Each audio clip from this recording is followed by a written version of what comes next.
Bienvenue à votre moment détente du jeudi soir. Moment détente du jeudi soir, moment au cours desquels nous partageons des œuvres, des parties d'œuvres littéraires, des passages où nous parlons littérature, où nous parlons œnologie, où nous parlons astuces, où nous parlons passion. Ce soir, nous allons continuer avec une œuvre que nous avons découverte et que nous lisons depuis la semaine passée, qui est en l'occurrence celle de Marc Lévy, 7 jours pour une éternité. Pour ceux qui n'ont pas suivi la première vidéo, nous vous invitons à la suivre, le lien sera en commentaire. Et pour rappel, c'est un livre où l'auteur nous parle de deux personnages, Lucas et Zofia, qui auront 7 jours sur terre pour faire triompher leur camp, décidant ainsi qui du bien ou du mal gouvernera les hommes. Pour aller un peu plus loin, c'est, selon l'auteur, un pari absurde qui a été fait entre Dieu et Lucifer, qui avait prévu tout sauf une chose. Donc nous vous invitons à vous abonner pour suivre la suite de cette belle œuvre que nous lisons depuis quelques jours. Ce soir, nous allons partager une partie du deuxième jour qui commence à partir de la page 87 et qui dit ceci. Mathilde s'était éveillée à l'aube. On l'avait descendue au cours de la nuit dans une chambre où l'ennui perçait déjà. Depuis 15 mois, l'hyperactivité avait été son seul remède pour se guérir des scories d'une autre vie où le cocktail malin de désespoir et de drogue avait presque eu raison d'elle. Le néant qui grésillait au-dessus de sa tête lui rappelait les longues heures passées à lutter contre le manque, qui, en son temps, corrompait ses entrailles en indicible algie. Mémoire de jours dantesques où Zofia, qu'elle appelait son ange gardien, devait retenir ses mains. Pour survivre, elle mutilait son corps, le griffait à s'en arracher la peau pour inventer de nouvelles blessures qui dilueraient les châtiments insoutenables des plaisirs évolus. Il lui semblait parfois ressentir encore à l'arrière de son crâne le lancement des hématomes, conséquence des multiples coups qu'elle s'assénait au fond des nuits abandonnées à des souffrances ultimes. Elle regarda le creux de son coude. Les stigmates des piqûres s'en étaient effacés semaine après semaine, signe de rédemption. Seul un ultime petit point violacé subsistait encore au trait d'une veine, comme un rappel de là où la mort lente était entrée. Zofia poussa la porte de sa chambre. « Juste à temps !» dit-elle, en déposant un bouquet de pivoine sur la table de nuit. « Pourquoi juste à temps ?» demanda Mathilde. « J'ai vu ta tête en entrant. La météo de ton moral avait l'air de virer au variable. Tendance orage. Je vais aller demander un vase aux infirmières. »« Reste auprès de moi, » dit Mathilde d'une voix effacée. « Les pivoines sont presque aussi impatientes que toi. Elles ont besoin de beaucoup d'eau. Ne bouge pas, je reviens. » Seule dans sa chambre, Mathilde contemplait les fleurs. De son bras valide, elle caressa les corolles soyeuses. Les pétales de pivoine avaient la texture d'un pelage de chat. Mathilde adorait les félins. Zofia interrompit sa rêverie en revenant les bras chargés d'un seau. C'est tout ce qu'elle avait. Ce n'est pas très grave, ce ne sont pas des fleurs snob. Ce sont mes préférés, lui dit Mathilde. Je sais. Comment tu as fait pour en trouver en cette saison, pardon. Secret, lui dit Zofia. Zofia contempla la jambe plâtrée de son amie, puis la tête qui immobilisait son bras. Mathilde surprit son regard. Tu n'y es pas allé de main morte avec ton briquet. Qu'est-ce qui s'est passé exactement là-bas? Je ne me souviens de presque rien. Nous parlions, tu t'es levé, moi pas. Et puis ensuite, un immense trou noir. Non, une fuite de gaz dans le faux plafond de l'office. Combien de temps devras-tu rester ici? Les médecins auraient accepté de laisser Mathilde sortir dès le lendemain, mais elle n'avait pas les moyens de faire appel à une assistante à domicile, et son état la privait de toute autonomie. Lorsque Zofia s'apprêta à partir, Mathilde fondit en larmes. « Ne me laisse pas ici. Cette odeur de désinfectant me rend folle. J'ai assez payé, je te le jure. Je n'y arriverai plus. J'ai tellement la trouille de replonger que je fais semblant d'avaler les calmants qu'il me donne. Je sais que je suis un poids pour toi, mais sors-moi de là, Zofia, maintenant. » Zofia retourna au chevet de son ami et lui caressa le front pour chasser les spasmes de chagrin qui agitaient son corps. Elle lui promit de faire de son mieux pour trouver une solution au plus vite. Elle repasserait la voir en fin de soirée. En sortant de l'hôpital, Zofia fila vers les docks. Sa journée était chargée. Le temps passait vite. Elle avait une mission à accomplir et quelques protégés qu'il n'était pas question d'abandonner. Elle partit rendre visite à son vieil ami errant. Jules avait quitté le monde sans avoir jamais identifié le chemin qu'il avait conduit sous l'arche numéro 7, où il avait élu domicile non fixe. Juste une série de terribles mauvais tours que la vie lui avait joués. Une compression de personnel avait marqué le terme de sa carrière. Une simple lettre était venue lui annoncer qu'il ne faisait plus partie de la grande compagnie qui avait été toute son existence. À 58 ans, on est encore très jeune, et même si les sociétés de cosmétiques juraient qu'à l'approche de la soixantaine, la vie était encore devant soi, pour peu que l'on prenne soin de son capital esthétique, leur propre département des ressources humaines n'en était que peu convaincu lorsqu'ils réévaluaient le plan de carrière de leur cadre. C'est ainsi que Jules Minsky s'était retrouvé au chômage.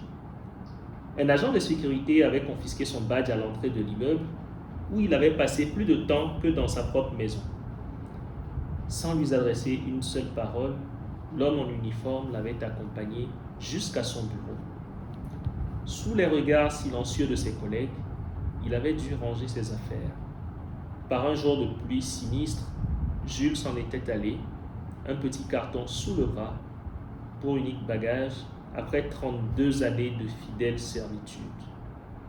La vie de Jules Minsky, statisticien et féru de mathématiques appliquées, se résumait pourtant en une arithmétique très imparfaite. Addition de week-ends passés sur des dossiers au détriment de sa propre vie, division subie au profit du pouvoir de ceux qui l'employaient. On était fiers de travailler pour eux, on formait une grande famille où chacun avait son rôle à jouer à condition de tenir sa place. Multiplication d'humiliations et d'idées ignorées par quelques autorités illégitimes au pouvoir inégalement acquis. Soustraction enfin du droit de finir sa carrière dans la dignité. Semblable à la quadrature du cercle, l'existence de Jules se réduisait à une équation d'insoluble iniquité. Au cours de son enfance, Jules aimait à traîner près de la décharge de ferraille, où une presse immense compressait les carcasses de vieilles voitures. Pour chasser les solitudes qui hantèrent ses nuits, il avait souvent imaginé la vie du jeune cadre nanti qui avait ruiné la sienne en l'évaluant bon pour la casse. Ses cartes de crédit s'étaient effacées à l'automne, son compte en banque n'avait pas survécu à l'hiver. Il avait quitté sa maison au printemps. L'été suivant, il avait sacrifié un immense amour en emportant sa fierté dans un dernier voyage. Sans même s'en rendre compte, le dénommé Jules Minsky, 58 ans, était revenu élire domicile non fixe sous l'arche numéro 7 du quai 80 du port marchand de San Francisco. Il pourrait bientôt y fêter 10 années de belle étoile. Il se plaisait à raconter à qui pouvait l'entendre que, le jour de son grand départ, il ne s'était vraiment rendu compte de rien. Zofia avisa la cicatrice qui suinta sous la croc du pantalon en tweed au motif Prince de Galles. « Jules, vous devez aller vous faire soigner cette jambe. »« Ah, ne recommence pas, s'il te plaît. Elle va très bien, ma jambe. »« Si on ne nettoie pas cette plaie, elle sera gangrénée dans moins d'une semaine et vous le savez très bien. » J'ai déjà vécu la pire des gangrènes, ma jolie. Alors une de plus, une de moins. Et puis, depuis le temps que je demande à Dieu de venir me rechercher, il faut bien que je le laisse faire. Si je me soigne à chaque fois que j'ai quelque chose de travers, à quoi ça sert d'implorer de partir de cette foutue terre? Alors tu vois, ce bobo, c'est mon ticket gagnant pour l'ailleurs. Qui vous met des idées aussi stupides dans la tête? Personne, mais il y a un jeune gars qui traîne par ici et qui est tout à fait d'accord avec moi. J'aime bien discuter avec lui. Quand je le vois, c'est mon reflet dans un miroir passé. Il s'habille avec le même genre de costume que ceux que je portais avant que mon tailleur n'ait le vertige en découvrant les abîmes de mes poches. Je lui prêche la bonne parole, lui la mauvaise. On fait un peu de troc, tu vois, et moi je me distrais. Ni mur, ni toit, personne à haïr, pas plus de nourriture devant la porte que des bourreaux qu'on rêverait de scier. La condition de Jules Minsky avait été pire que celle d'un prisonnier. Rêver pouvait devenir un luxe quand on luttait pour sa survie. Le jour, il fallait chercher de la nourriture dans les décharges. L'hiver, marcher sans cesse pour lutter contre l'alliance mortelle du sommeil et du froid. Jules, je vous conduis au dispensaire. Je croyais que tu travaillais à la sécurité du port, pas à l'armée du salut. Zofia tira de toutes ses forces sur le bras du clochard pour l'aider à se relever. Il ne lui facilita pas la tâche, mais finit bon gré mal gré par l'accompagner jusqu'à sa voiture. Elle ouvrit la portière, Jules passa sa main dans sa barbe, hésitant. Zofia le regarda, silencieuse. Les rides magnifiques autour de ses prunelles azur composaient les fortins d'une âme riche d'émotions. Autour de sa bouche épaisse et souriante se dessinaient d'autres calligraphies, celle d'une existence où la pauvreté n'était que celle de l'apparence. Ça ne va pas sentir très bon dans ton carrosse. Avec cette foutue guibole, je n'ai pas pu aller jusqu'aux douches ces derniers jours. Jules, si l'on dit que l'argent n'a pas d'odeur, pourquoi un peu de misère en aurait-elle? Après avoir confié son passager aux soins du dispensaire, elle redescendit vers les docks. En chemin, elle fit un crochet pour rendre visite à Miss Sheridan. Elle avait un précieux service à lui demander. Elle la trouva sur le pas de la porte. Rennes avait quelques courses à faire et, dans cette ville réputée pour ses rues pentues, où chaque pas est un défi pour une personne âgée, rencontrer Zofia à cette heure inhabituelle relevait du miracle. Zofia la pria de s'installer dans la voiture et monta en courant à son appartement. Elle entra chez elle, jeta un coup d'œil à son répondeur téléphonique, qui n'avait enregistré aucun message et redescendit aussitôt. En chemin, elle confia à Rennes, qui accepta de recevoir Mathilde jusqu'à ce qu'elle se rétablisse. Il faudrait trouver un moyen de la hisser jusqu'à l'étage et quelques bonnes paires de bras pour descendre le livret métallique remisé au grenier. Voici ainsi partagé avec vous ces quelques pages du deuxième jour, des pages 87 à 94 de l'œuvre 7 jours pour une éternité de Marc Lévy.